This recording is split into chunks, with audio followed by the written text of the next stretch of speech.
One of the things that really sticks out to me about, the holiday season is that regardless of what holidays you celebrate, or if you celebrate holidays at all during this time of year, there's something about this time of year where there tends to be a lot of anchor points in our lives. Anchor points being, events, strong memories, things that happen that really influence us and shape our lives uh, positively and or negatively.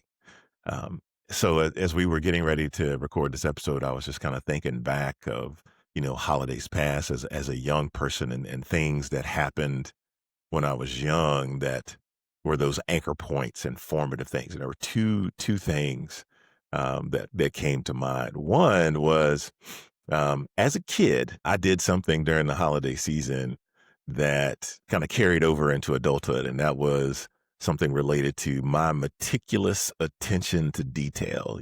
Nuge, I'm very detail oriented about how I try to approach things, and I started at a very early age. So one of the things that was a really fond memory, and my parents still pick on me to this day about it, is that around this time of year, the catalogs would start coming in the mail. And there were two catalogs that I was absolutely waiting for every year. The Did you have your J.C. postage Penney stickers side catalog. by? What'd you say? I said, Postage did you have stickers? your postage stickers next to you waiting on those catalogs? No. Check me out here. Hear me out. I was waiting on the J.C. Penney Christmas catalog.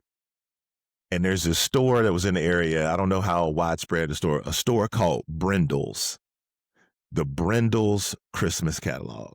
Once those two catalogs came in the mail, I went off to my little workspace, pulled out the graph paper to create a little manual spreadsheet of, the things that had caught my eye in the Christmas catalogs. Had a column for the name, had a column for the price, what catalog it was in, what page it was on, nerding out. So, and that's actually followed me into adulthood. If you take a look at my computer and how I try to organize how I work and do all these things, you'll see a very similar fashion. So that was one of those formative things that kind of stuck with me. And another, Nuge, you know this. I don't know if the audience knows it or not, but I am an avid gamer, and I'm talking about video games. And I'm old school. And I was going through some old pictures as we were getting ready to have this episode, and I found a picture of the holiday season where I actually became a gamer, when I first became a gamer. And for those that are watching on YouTube, you can see this picture right here.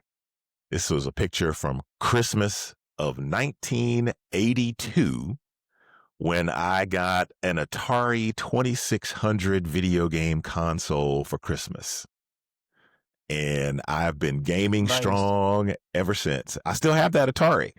And it still works. I kind of wish I still had the hair that I have in this picture, because, that ship has sailed.